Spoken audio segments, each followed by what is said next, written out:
Hai semua, Assalamualaikum dan selamat sejahtera. Untuk sains tingkatan 3, kita akan teruskan bab 8 keradioaktifan, bab baru, dengan subtopiknya iaitu 81 kesejarah penemuan keradioaktifan, yang mana untuk subtopik ini kita akan teruskan dengan sejarah, apakah definisi keradioaktifan, unit keradioaktifan, dan juga akhir sekali untuk subtopik ini adalah separuh hayat perebutan radioaktif, dan ini adalah simbol bagi kewujudan bahan radioaktif di sesuatu tempat. Dan kita pun sedia maklum yang bahan radioaktif adalah berbahaya kepada kesihatan kita. Jadi jika anda dapat lihat simbol ini di mana-mana, maka kita perlu menjauhkan diri dan berhati-hati di kawasan tersebut. Dan simbol ini juga kita dapat lihat di hospital, ataupun di klinik yang mana menyediakan perkhidmatan X-ray. Jadi kita dapat lihat di sini bahawa X-ray sebenarnya tetap mengeluarkan radioaktif dan ianya berbahaya jika kita terdedah dengan lama. Ataupun contoh-contoh bahan-bahan radioaktif yang cikgu akan share dengan anda semua. Kita tengok yang pertama sekali. Ini namanya adalah uranium dan simbolnya adalah U besar. Dan kalau kita lihat di sini, ini adalah rupa uranium yang kita lombong daripada bumi dan ini adalah uranium dioxide. Dan uranium ini sangat besar penggunaannya di dunia ini, yang mana uranium kita gunakan dalam reaktor nuklear untuk menghasilkan elektrik. So this is yang pertama adalah uranium. Dan uranium ini menjadi rebutan oleh banyak negara di seluruh dunia. Yang seterusnya ialah yang kedua, radium. Radium, dan radium ini kalau kita lihat di sini inilah rupa bentuknya, dan radium ini dikatakan akan mengeluarkan glow in the dark, mengeluarkan cahaya. Dan ini adalah radium di dalam botol region. Ada simbol kita boleh lihat di sini macam kipas tu. Simbol bahan radioaktif. Yang ketiga, yang agak glamour dan penting ialah plutonium. Yang berasal daripada planet Pluto. Bukanlah logam ini berasal daripada planet Pluto, tapi nama ini diambil sempena planet Pluto. Dan ini adalah rupa bentuknya. Dan ini adalah serbuk, dalam bentuk serbuk ni semua. Dan yang terakhir sekali, yang penting, yang banyak kita guna di dalam kita punya perubatan adalah cobalt 60. Ini yang cikgu cakap sering digunakan dalam perubatan kerana ianya selalu digunakan bagi radioterapi, iaitu bagi membunuh sel-sel kanser. Dan ini adalah contoh rupa cobalt 60. Sebenarnya ada banyak lagi bahan-bahan radioaktif di dunia ini. Sangat banyak lagi. Tetapi 4 yang cikgu tunjukkan contoh di sini adalah yang sering kita guna pakai, kita dengar dan kita baca. Baik. Ini adalah sejarah penemuan keradioaktifan ataupun yang melibatkan keradioaktifan. Kita bermulakan dengan Wilhelm ni. Jadi cikgu tutup dulu kat bawah. Ini adalah Uncle Wilhelm Röntgen. Dan dia adalah orang yang pertama menemui sinar X. Ataupun kita biasa sebut sebagai X-ray in English kan. Dan ini adalah X-ray yang pertama dijumpai oleh Mr. Wilhelm Röntgen ni. Yang mana ini sebenarnya adalah tangan isterinya yang mempunyai cincin. Jadi dia dapat lihat dekat sini rupa bentuk tulang isterinya. Dan ini adalah kebatan rentas bagi tiub sinar X. Jika kita lihat bagaimanakah permulaan bagi elektron yang dikeluarkan, kita boleh lihat di sini. Dia bermula daripada katot. So katot pun kita tahu ianya negatif. Dan apabila negatif bermaksud banyak elektron di sini. Jadi apabila katot ini dipanaskan kerana kita sambungkan dengan bekalan kuasa rendah ini. Jadi ianya akan panas. So hasil daripada pemanasan katot akan menyebabkan tenaga kinetik bagi elektron ini tadi yang banyak di sini, okey, akan bertambah. Dan apabila tenaga kinetik elektron bertambah, ia akan dibebaskan ataupun terlepas keluar daripada katot ini tadi. Okay, jadi kaedah ini kita sebut sebagai pancaran termion. Jadi elektron yang keluar hasil daripada tenaga kinetik yang bertambah, hasil daripada pemanasan, jadi ia akan dipecutkan, memecut ke anod, iaitu yang bercas positif. Kita pun tahulah yang mana bercas negatif akan sibuk-sibuk atau hegeh-hegeh nak pergi ke yang positif kan. Jadi dia pun akan usaha untuk pergi ke anod. Okay, tertarik ke sana. Jadi dia memecut ke sana dan hasil daripada pecutan elektron tadi akan terhasillah sinar X di sini. So yang kita dapat lihat lah. Okay, dan hasil daripada ciptaan reagen tadi, penemuannya iaitu penemuan S3 tadi. Jadi ia telah melayakkan dirinya untuk mendapatkan hadiah Nobel yang pertama dalam bidang fizik. Okey, dan ini beliau adalah ahli fizik Jerman. Okey, yang kedua adalah Henry Becquerel. Okey, dan Henry Becquerel ini telah pun menemui berjaya menghasilkan plat fotografi yang dilihat berwarna hitam. Okey, yang dihitamkan. Okey, jadi sebenarnya Henry Becquerel ini adalah orang yang pertama menemui keradioaktifan yang sebenarnya. Okey. Okey, bagi tadi dia lebih kepada sinar X lah, tapi ini keradioaktifan.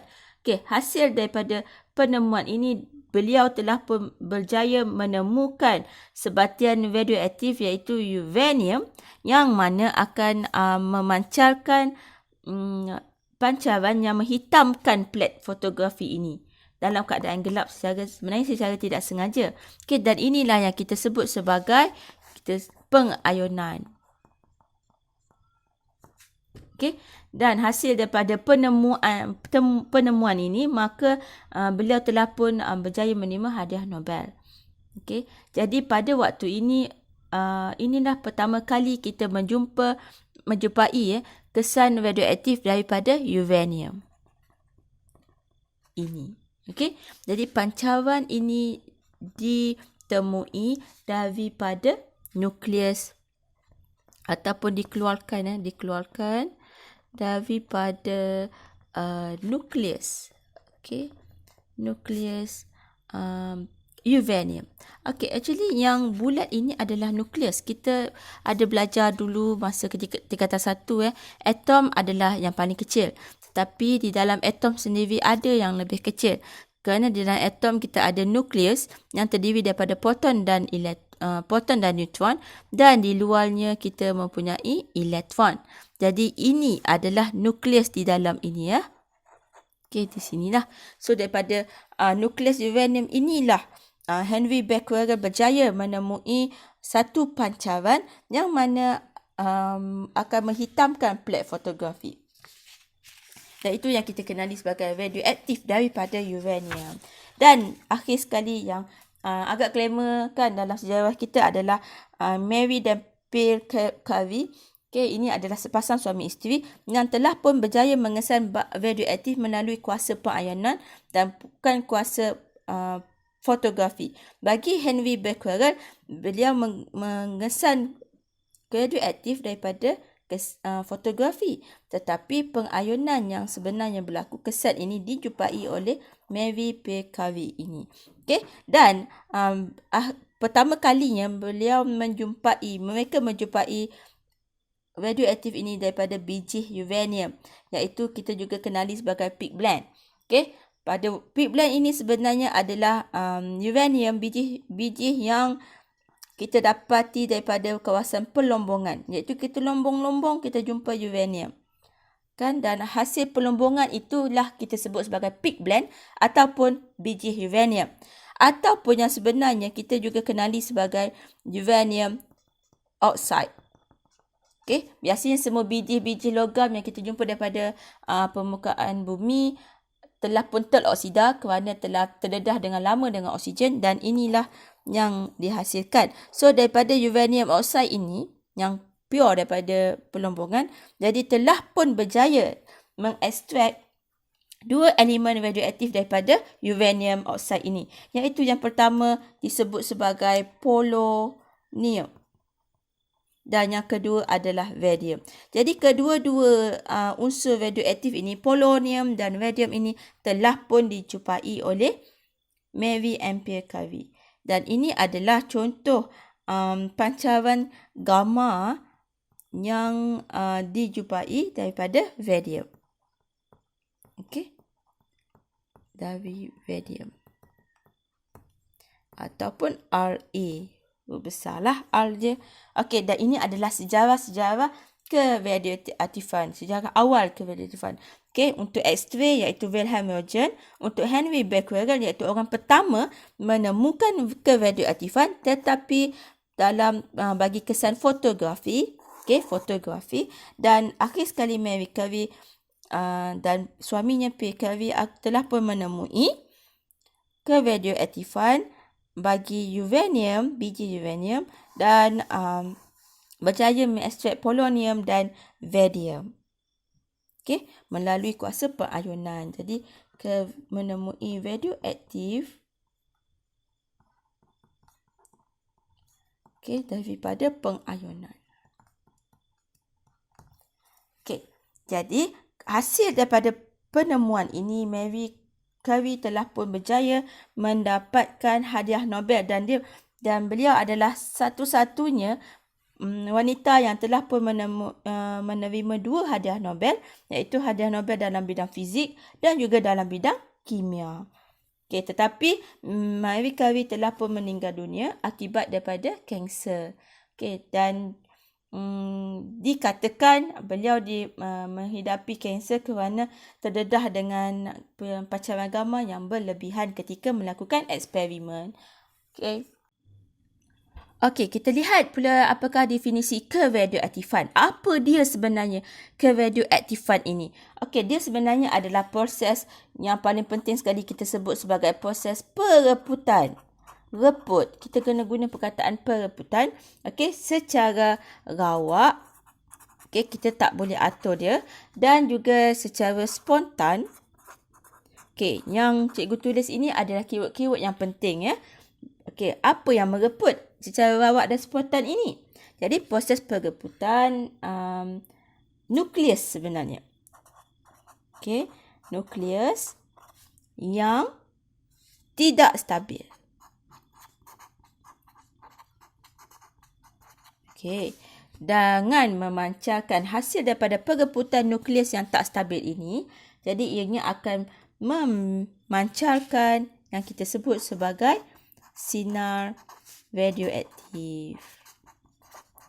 Okey, inilah yang dilihat oleh Henry Becquerel yang boleh menghitamkan kertas fotografinya.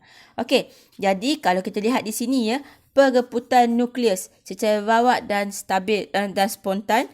Okey, tapi bagi nukleus yang sebenarnya tidak stabil. Ingin cikgu ulang balik macam kita belajar, di tengah-tengah atom ini ada nukleus yang terdiri daripada proton dan neutron.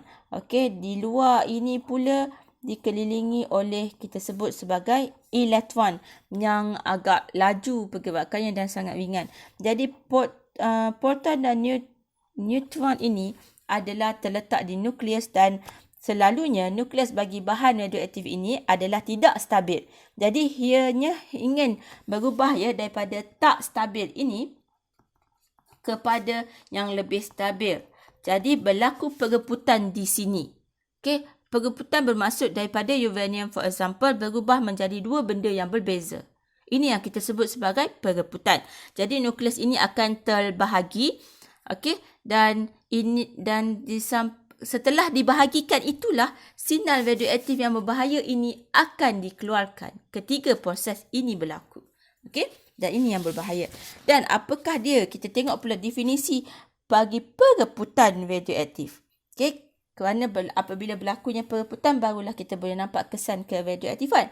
Tapi bagaimana perebutan pula berlaku? Yang mana proses secara rawak tadi dan juga secara spontan. Dia memang berlaku secara rawak dan spontan. Ini memang keyword yang penting. Okey, iaitu bagi nukleus. Okey, hanya nukleus saja tau. Bukan satu atom tu, hanya nukleus saja. Okey, yang tidak stabil memancarkan sinaran radioaktif sehingga nukleus tersebut menjadi lebih stabil. Jadi sebenarnya proses ini hanyalah melibatkan sesuatu benda yang sangat kecil. Bagi kita atom dah sangat kecil dah. Tapi sebenarnya nukleus atom adalah lebih kecil dan inilah yang akan membebaskan sinar radioaktif yang berbahaya dan juga boleh menghasilkan satu tenaga yang sangat hebat dan besar, iaitu tenaga nuklear. Okey, jika tadi kita Cikgu Tah pun menerangkan bahawa apabila berlaku perebutan maka ianya akan membebaskan sinar radioaktif. Dan apakah sinar-sinar radioaktif tersebut? Di sini cikgu akan terangkan 3 sinar radioaktif. Yang pertama kita sebut dia sebagai sinar alfa. Okey, atau dalam bahasa Melayunya juga kita boleh tulis sebagai ALFA, alfa. Ini dalam English. Okey, yang kedua adalah sinar beta. Dan yang ketiga adalah gamma. Okey, double M untuk English dan 1M untuk Melayu. Okey, sinar gamma. Okey, jadi cikgu akan terangkan tentang bagaimanakah kita nak menulis simbol bagi alfa, beta dan gamma ini. Untuk alfa anda boleh tengok cara cikgu menulis. Kita tarik kat sini dan dia akan macam ni. Okey, ini adalah alfa. Okey, cikgu tulis sekali lagi di bawah ini Okey, tarik dan ini adalah alfa. Beta. Beta start huruf B. Jadi simbolnya pun seolah-olah huruf B. Okey, cikgu tulis sekali lagi Kita tarik daripada bawah ke atas dan macam ni. Jangan pula tulis huruf B B tak sama dengan beta. Okey, dan last sekali terakhir adalah gamma. Jadi bentuknya seperti ini. Okey, cikgu ulang sekali lagi. Okey, jadi alfa, beta dan gamma. Untuk alfa sebenarnya alfa terdiri daripada helium. Okey, untuk alfa alfa sebenarnya terdiri daripada helium. Okey, 4,2.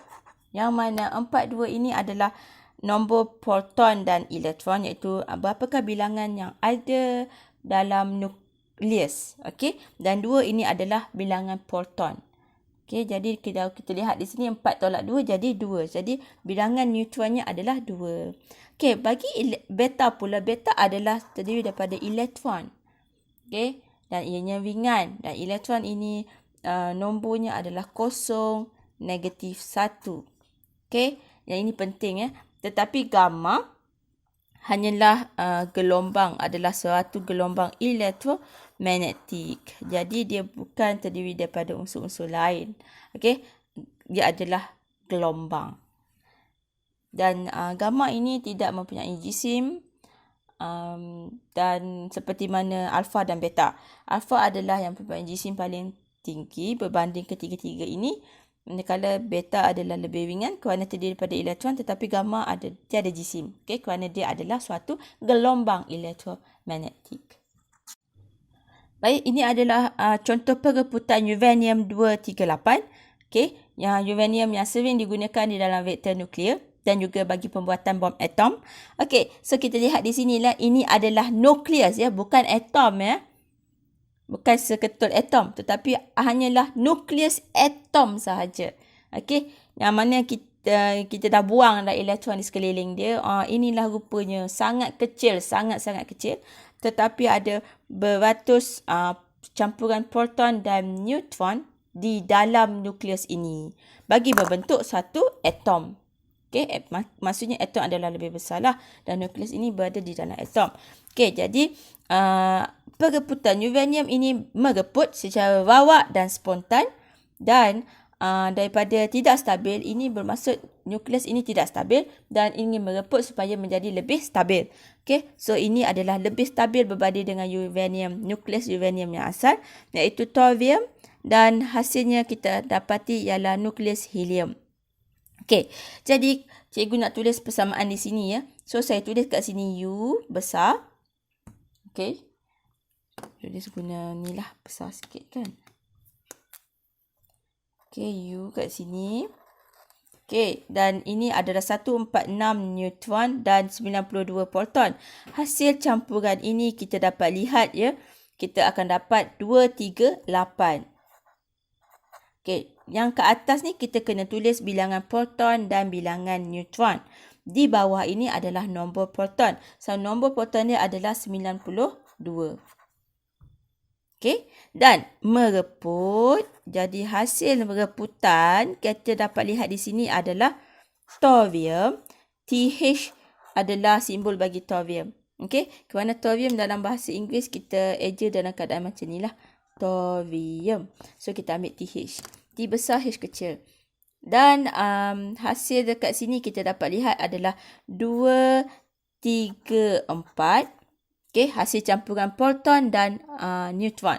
So, jadi 2, 3, 4. Dan bagi proton pula adalah 90. Okay, dan ini adalah sinar radioaktif yang dibebaskan. Kita tak tahu apakah yang akan dibebaskan. Jadi, kita buat calculation. Biasanya, calculation dengan mudah ialah kita tolaklah. Okay, contoh di sini sebelum asal adalah 238. Jadi selepas pereputan berlaku tinggal 234. Jadi 238 tolak 234 hasilnya adalah 4. Okay, 28 tolak 4 jadi 4 kan. Okay, dan kat bawah pula 92 tolak 90, so kita dapat 2. So hasil apabila 42 ini adalah helium. Dan seperti mana yang kita dah pelajari sebelum tadi, helium 42 adalah alfa. Jadi apabila helium 42 ini terhasil daripada pereputan ini setelah kita melakukan pengiraan, jadi ini bermaksud sinar alfa dibebaskan, dipancarkan ataupun dikeluarkan. Jadi ianya adalah sinar radioaktif dan ianya adalah berbahaya. Ini pula adalah pereputan bagi thorium 234. Okey, kalau kita lihat di sini ya, bagi thorium 234 ini adalah nukleus yang tidak stabilnya. Okey, dan ingin mereput supaya menghasilkan nukleus yang lebih stabil, yang mana kita sebut sebagai protactinium. Okay, daripada thorium menjadi protactinium dan membebaskan satu sinar radioaktif.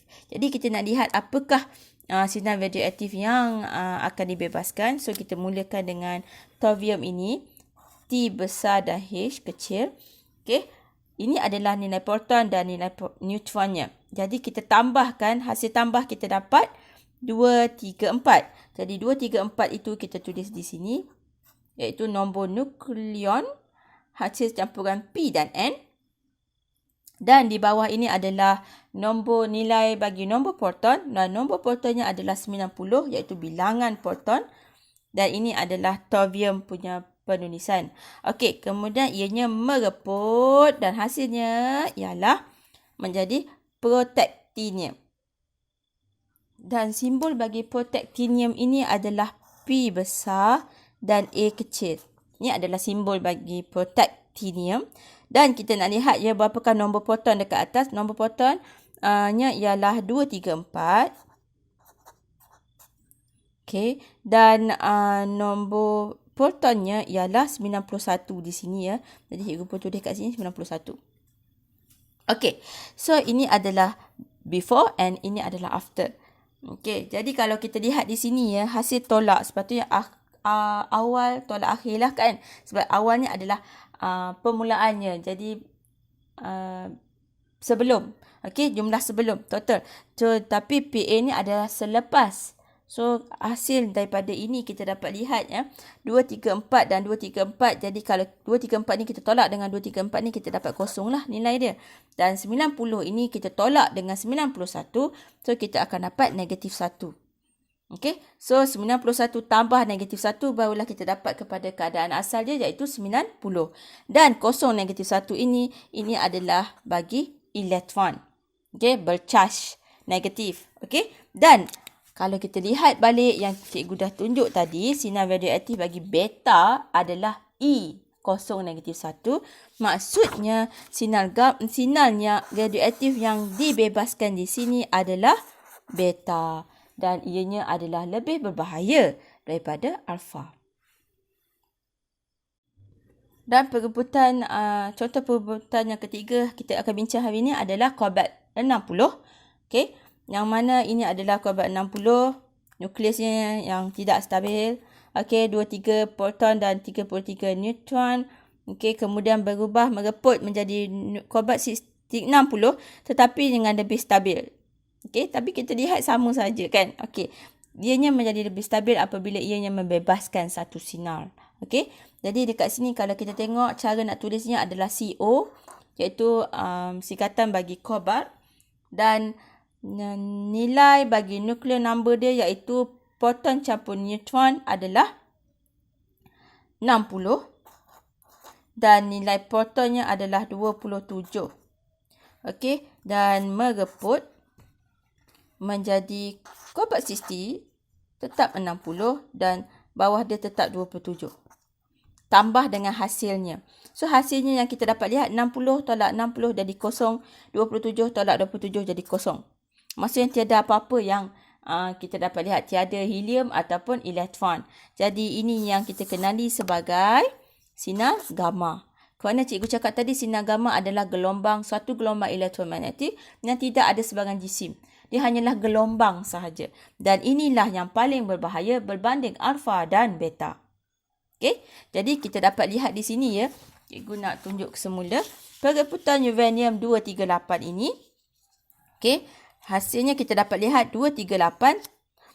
Dan hasilnya adalah thorium. So 234 tambah 4 jadi 238. Dan ini adalah nombor proton tambah neutron. Kita sebut sebagai nombor nukleon. Sementara yang bawah ini adalah proton sahaja yang kita sebut sebagai nombor proton. Okey, jadi nombor protonnya 92 sebelum dan selepas 90 tambah 2 jadi 92. Sama dengan asal 92. Tetapi telah pun dipecahkan kepada dua nukleus yang lebih stabil, iaitu thorium dan helium. Okey. Yang kedua tadi. Okey, so kita nampak di sini ya, dia akan membebaskan alfa di sini. Helium 42. Okey, untuk perebutan thorium 234 pula, okey, kita lihat di sini P tambah nilai proton tambah nilai neutron, kita akan dapat 234. Okey, sebelum dan selepas. Dan bagi nilai nombor proton 90 sebelum selepas 91. Okey, jadi 90 tolak 91 kita dapat negatif 1. So kosong negatif 1 adalah elektron beta yang mana lebih berbahaya daripada alfa.